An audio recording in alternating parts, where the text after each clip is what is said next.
¿Todo bien? ¿Mucho frío? Bueno, en mi pueblo, bien. No estuve en mi pueblo, pero Pues por lo que veo, por el momento, tan mal no está como podría estar. Bueno, la cosa es que acaba de decir todos, tanto Putin como Hollande, que confirman que hay un alto fuego a partir del 15 de febrero en Ucrania. Retirada de artillería pesada y queda pendiente la definición del límite territorial, que me imagino que es donde van a ser todos los problemas, claro. ¿No? Bueno, en teoría... Espera, que está demasiado bajo eso. Ahora te lo coloca, claro que se tiene que escaparse. Ahora te lo coloca Jaime. Decía el clásico, bájame la jaula, Jaime.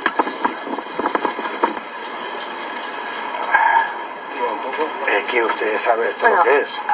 Yo creo que hay bastante más problemas, o por lo menos bastante más objetivos que están como un planteamiento para poder llegar al acuerdo en esa cumbre de Minsk. Uno de los cuales es obvio que es alto del fuego. Y yo creo que más o menos todos los expertos estaban de acuerdo que esto va a llegar al acuerdo. Pues Putin yo creo que hace 2 horas en Russia Today ya ha hecho una declaración que ha dicho que sí, que efectivamente que había llegado el acuerdo.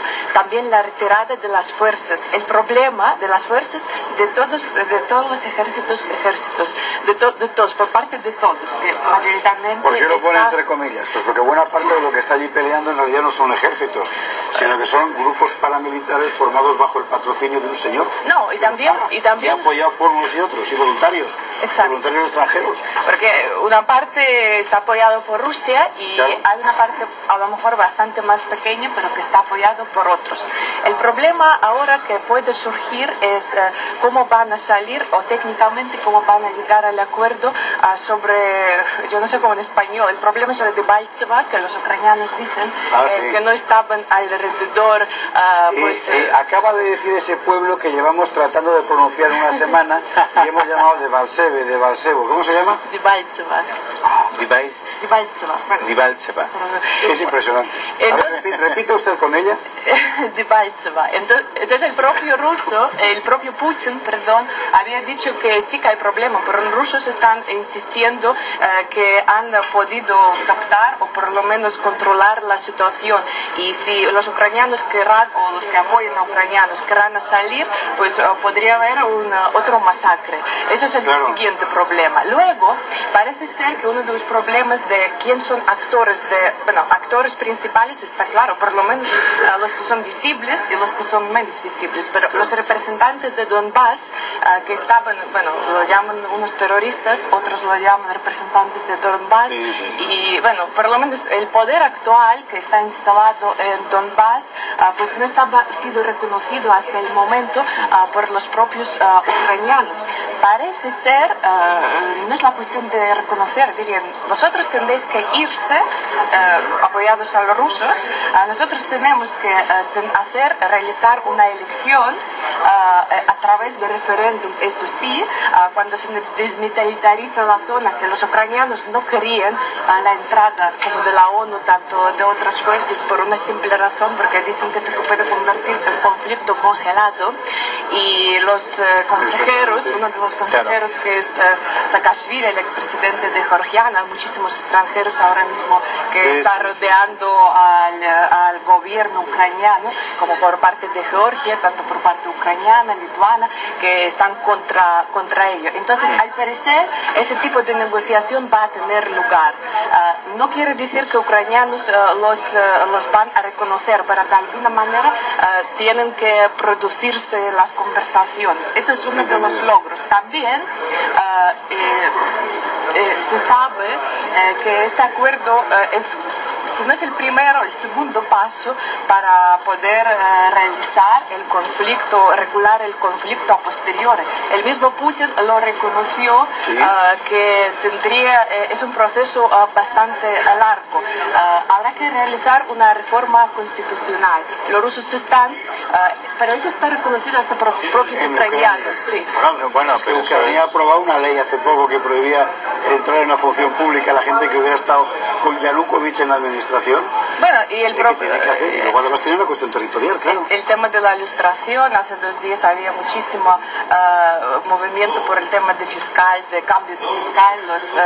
El partido de oposición estaba muy radical, estaba muy en contra, incluso peleando directamente con el propio Poroshenko. Se nota que la situación no es muy estable. Sin embargo, reforma constitucional, dicen que sí, como una serie de reformas. Los ucranianos los tienen que realizar, pero sin alto de fuego es imposible. Por lo cual los rusos están insistiendo en la federalización. Los ucranianos están insistiendo en descentralización, pero ¿cuál es el asunto? Parece ser que no hay mucha diferencia, pero política exterior y el tema militar, esto es lo que preocupa a los rusos, y la entrada a la OTAN. Luego el tema... Espera, pausa.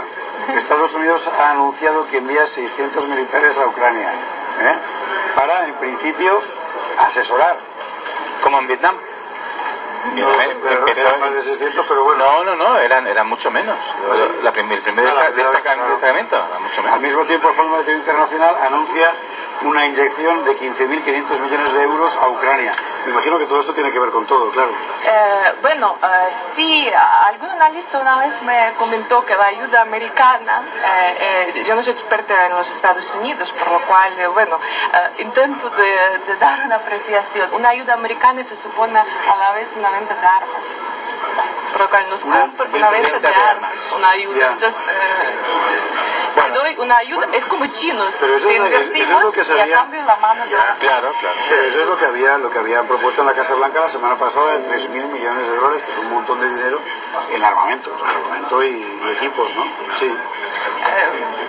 Parece... Parte de esa ayuda seguramente es, y teniendo en cuenta cuál ha sido la declaración última por parte de Estados Unidos, probablemente sea armamento, claro. Armamento letal, como decíamos. Oye, ¿por qué trata la gente tan mal al presidente de Bielorrusia? Aquí en los periódicos le llaman de todo. ¿Quién lo trata el último dictador de Europa le llaman. Lo he visto en el mundo, en el país, en fin, en la prensa. Eso ya se llamaban hace tiempo y siguen llamando. Sin embargo... Sin embargo, hablando de Bielorrusia y de su papel, o el papel que, por el tema de cumbre de Minsk, etc., está claro que últimamente se ve una aproximación o intentos de aproximación por parte de Bielorrusia para poder llevarse bien con la Unión Europea. Se sabe que en mayo va a haber una cumbre en Riga donde van a hablar sobre neighborhood policy y políticas de vecindad, donde Bielorrusia desde hace tiempo no está presente, o de alguna manera estaba presente, oposición. Y ahora, con la situación tan grave de Rusia, he escuchado que si antes el PIB se comparaba con Italia, ahora estamos por muy mal que estamos aquí, pues parece ser que Rusia está en una situación mucho más difícil de lo muy que... difícil. Muy difícil, y se dice que habrá más deflación, etc. Y el rublo bielorruso está pegadísimo a la situación de Rusia, está tratando de pedir ayuda que no. Entonces, el papel de Bielorrusia en este sentido, pues también es aproximarse si no hacia la Unión Europea, pero poder entenderse con todos. Además, si no hubiese llegado el acuerdo del alto de fuego, sinceramente las consecuencias podrían ser muy difíciles, y pienso que podrían directamente también con el tiempo afectar a los países vecinos hasta este punto. O a lo mejor los medios de comunicación últimos días también trataron de inflar un poco el tema, pero es muy probable. Se ve también por las conversaciones y por las visitas de los dirigentes de Estados Unidos, la Unión Europea, etcétera, etcétera. Casi 6.000 muertos, casi 6.000 muertos. Es que los rusos dicen que hay mucho más. Entonces, los rusos dicen que hay mucho más. Veces más. Entonces es muy difícil contrastar a veces la información. Sí, cuando además efectivamente no estamos hablando de ejércitos regulares, que eso tiene un sistema de control bastante fijo, sino que estamos hablando muchas veces de mercenarios y de voluntarios. Claro. Además son de todos los países y están en todas las bandas. Es que no, las partes, no solamente en la parte de Donbass, también en la parte occidental de Ucrania, y a lo mejor los países pueden coincidir a veces. Entonces, ¿cómo lo ves? ¿Esto en concreto? Sí. Bueno, yo veo que la situación de Rusia cada vez es más complicada. Oye, Putin yo creo que ha seguido una política exterior desde que llegó al poder bastante bien encaminada, con unos objetivos muy claros y ambiciosos, pero yo creo que este último paso en Ucrania le está produciendo muchísimas dificultades y que debería haber contado más con la capacidad de Estados Unidos, la Unión Europea, para presionarle y para ponerle una situación económica difícil.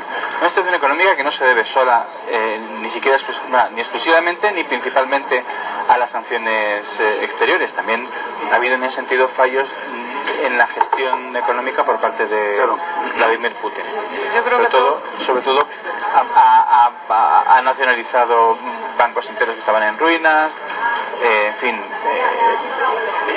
todo este acuerdo de comercio con el este de Europa y luego con el Asia Central no acaba de funcionar del todo bien. Había un artículo del Financial Times que estaba in situ en la frontera de Bielorrusia con Rusia, y todavía los camiones tenían que pararse para pasar un par de horas revisando los documentos antes de cruzar, es decir, que todavía no acaba de funcionar. Bueno, la frontera entre Rusia y Bielorrusia funcionaba sinceramente, yo pienso que no tan mal. El problema es que en momentos de tensión entre ambos países, pues llegaban los momentos difíciles. Pero sería, desde el punto de vista de Rusia, sería muy lamentable que un potencial socio tan importante como Bielorrusia acabase virando hacia la Unión Europea.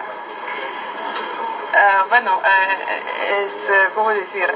Los actores que tengan iguales derechos es el problema precisamente en el espacio euroasiático, porque existir cerca de un país que ha sido un imperio, un país que, a pesar de su lamentable situación económica, con las armas nucleares que poseen, con todas las armas y desarrollo de la seguridad, es muy difícil. Entonces, su cultura política y su historia... Por descontado.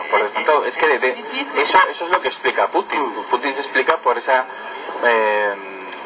historia de Rusia. Bueno, pero esa es una justificación que no quiere decir que eso es justificación y no hago nada. Todos los actores han cometido errores, incluido Rusia, incluido Ucrania, tratando de radicalizar, y a lo mejor ha sido precipitado algunos partidos, ha sido precipitado sus declaraciones respecto a la entrada a la OTAN.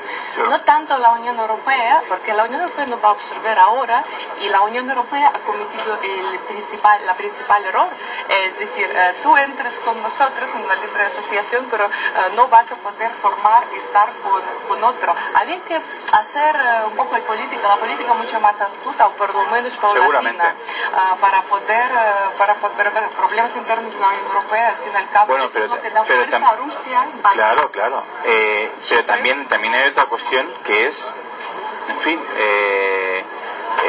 le gusta en Occidente, había un gobierno democráticamente elegido en Ucrania que fue derrocado después de una movilización social. En fin, es una situación ya irregular. O sea, pero, es que... Paréntesis para contar que lo de Igualada se va resolviendo, esa explosión de una nube que finalmente ha sido calificada no como tóxica, sino como irritable. Yo creo que ha querido decir irritante, porque una nube no es irritable. No es irritable, no. O sea, pero como en esa cosa de que ya en Cataluña está prohibido el español, pues al final, en fin, exagero, ya sé que exagero, pero el alcalde Castells ha metido la pata. Marc Castells. Bueno, ¿qué es lo que sabemos? Que ahora mismo solo hay recomendación de confinamiento para embarazadas, niños, ancianos y personas con dificultades respiratorias. Que la nube empieza a deshacerse. Que el producto químico que ha generado la explosión es ácido nítrico. Que el ácido nítrico no es especialmente peligroso, pero sí corrosivo y tóxico. Y como además tiene ese color naranja cuando se libera, pues a la gente le ha parecido que era napalm, y a nosotros viendo las imágenes también. No, solo era ácido nítrico, pero en todo caso, vaya gracia. El profesor del Institut Químic de Sarrià, Jordi Abella, dice, me acaba de cambiar la página, dice que el dióxido de nitrógeno es el elemento que le da ese color a la nube tóxica de ácido nítrico de Igualada. El Instituto Químico sigue hablando de nube tóxica, el alcalde habla de nube irritable, digo yo que querrá decir irritante. El peligro del ácido nítrico depende de la concentración, dice este científico, y en el caso concreto del entorno de la explosión de Igualada, tranquiliza a la gente diciendo que es un entorno ventilado y que normalmente en un entorno ventilado no es dañino, que en todo caso siempre es bueno actuar con prudencia y precaución, como es evidente. Bueno, última hora es que nada, que está encantado el alcalde de lo bien que ha funcionado todo. Se prevé que a las 12:30, es decir, ya en 2 minutos, desaparezca la nube según sople el viento, es decir, como la política española. Pero bueno, el viento no es muy fuerte, lamentable. Hoy que haría falta viento, ¿verdad? En fin, en todo caso, perdone usted que nosotros vemos así con cierto humor, pero es que es la alegría de ver que la alarma ha pasado, lo grave ha pasado. Bien. Vale, una nube tóxica. Bueno, entonces, ¿dónde vas? Espérate. Bueno, yo ya pensaba como cambiamos. Espérate, no, cambiaba de tema para contar la última hora esta, pero me interesa un asunto que además seguro que tiene algo que decir José Carlos, y es el siguiente. En este rifirrafe que tienen entre Atenas, Bruselas, Berlín, Grecia ha amenazado, es una amenaza. Pues como no me hagáis caso, me voy con Rusia. Bueno, yo me imagino que en Rusia hubieran dicho, oh no tenía suficiente, ahora encima. Bueno, ha habido declaraciones por parte del ministro de Exteriores ruso.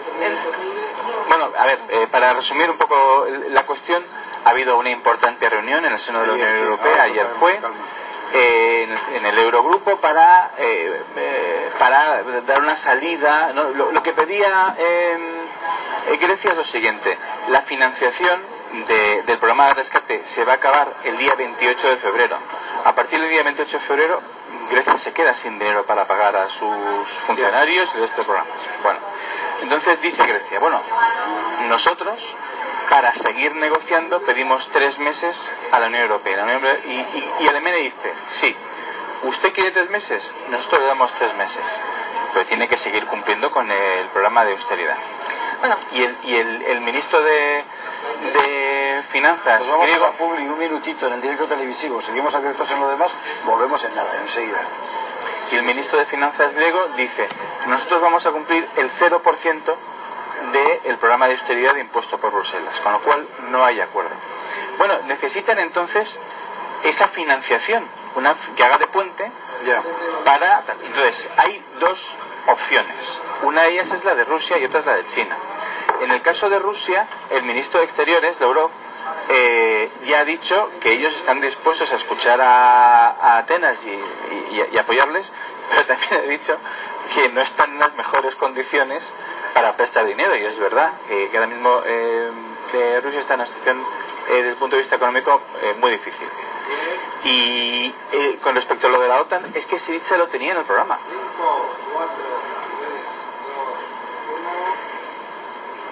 Volvemos al directo televisivo de telediario.com. Ya usted que estamos emitiendo simultáneamente por la señal de Intereconomía Televisión y por nuestras webs, intereconomía.tv. Si nos ve a otra hora, está viendo la redifusión de este informativo, lo verá por esa R que hay ahí en una esquinita.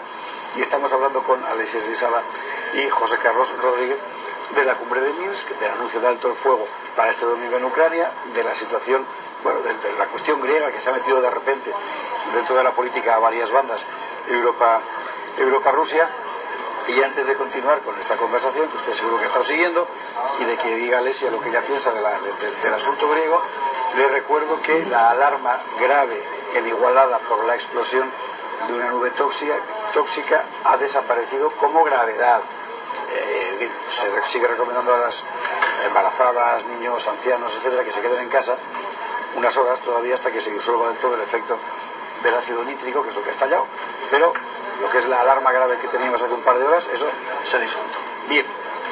La OTAN decía que Syriza lo lleva en el programa, la salida de la OTAN. Otra cosa es en qué situación se queda Grecia si efectivamente sale de la OTAN. Claro. Porque Grecia también tiene problemas, sobre todo con Turquía, que es miembro de la OTAN. Sí, pero hay que hacer lo que le da la gana. Turquía hace lo que le da. Sí, claro. Lo de Turquía es sorprendente. Pero es, bueno, hablando un poco de Turquía, incluso de Ucrania, y luego volvemos al tema de Grecia.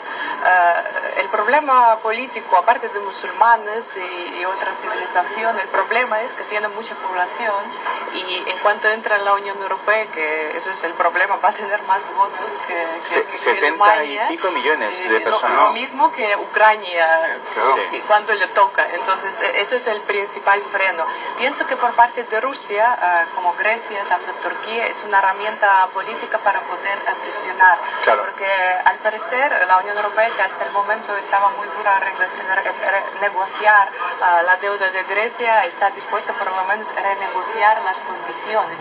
Y los propios representantes de los Estados Unidos están apoyando en este caso. Y creo que en este caso va a haber también una presión o una vigilancia por parte de los Estados Unidos para que no produzca discordia entre la Unión Europea y Grecia. Es por una parte. Luego Rusia está tratando de un poco hacer las alternativas, defendiendo su seguridad energética, los puntos de desvío de diferentes gasoductos. Trató de negociar el Blue Stream con Turquía y luego el caso de Grecia, que podría ser una de las opciones, y luego Bulgaria, que ahora mismo es favorable al gobierno de Putin. Pero va a ser difícil. Lo que pasa es que también ahora está tratando de aproximarse a Chipre, incluso con bases militares. Y esto está, el gobierno de Nicosia está bastante muy próximo al griego. Entonces es una alianza muy importante. Todo eso está muy cerca de Siria, por cierto. No sé hasta qué punto tendría la relación, pero... Oye, hablamos de los gasoductos. ¿Ha habido al final carestías serias en Ucrania, Bielorrusia, etcétera, por el follón del gas? Yo, de las últimas noticias que estaba viendo hace unas semanas y tal, sé que Ucrania está recibiendo muchísimo gas reverso, no a través de Rusia, sino a través de sus partners dentro de la Unión Europea. Este invierno no ha sido muy duro, por suerte para todos. Entonces, en realidad, con el frío que ha hecho aquí, resulta que allí no ha sido duro. Entonces no necesitaban tanto, es por una parte. Claro. Luego una economía muy importante.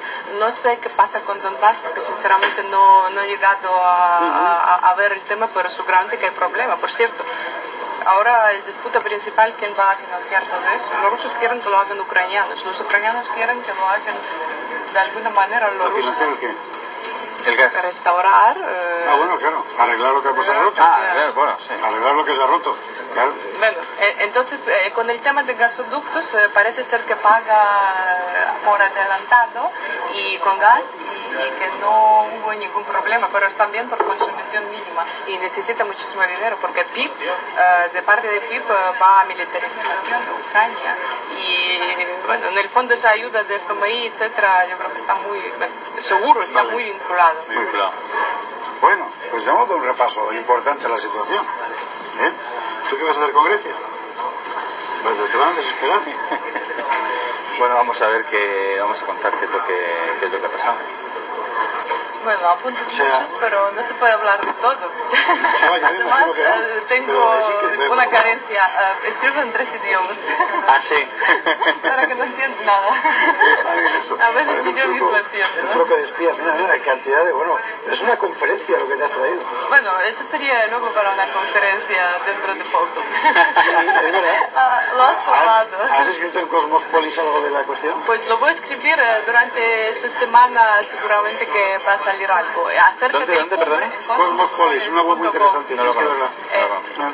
Entonces va a salir acerca del cumbre, acerca de lo que hay que todavía hacer y lo que queda por delante y un poquito sobre la seguridad, sobre digamos los intereses, las cosas que son obvias pero que no se resumen a veces, los intereses de todos los actores globales. Y ahora se ha escrito muchísimo sobre China también, sobre sus intereses en tierras, trigo y Crimea, ruta de seda, sobre los intereses globales de Estados Unidos, la Unión Europea. Un poco, yo creo que habrá que hacer el resumen. Además, ese resumen muy fácil. Coges el mapa mundial y miras qué países están cerca a qué, dónde están gasoductos y oleoductos, dónde está Caspio Asia Central y cuál es la posición que tiene Ucrania. Claro.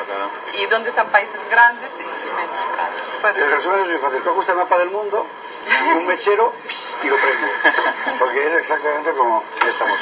Querida, mil gracias. Muchas La gracias. próxima vez, toma, te voy a regalar un libro. Este no lo tienes. Muchas gracias.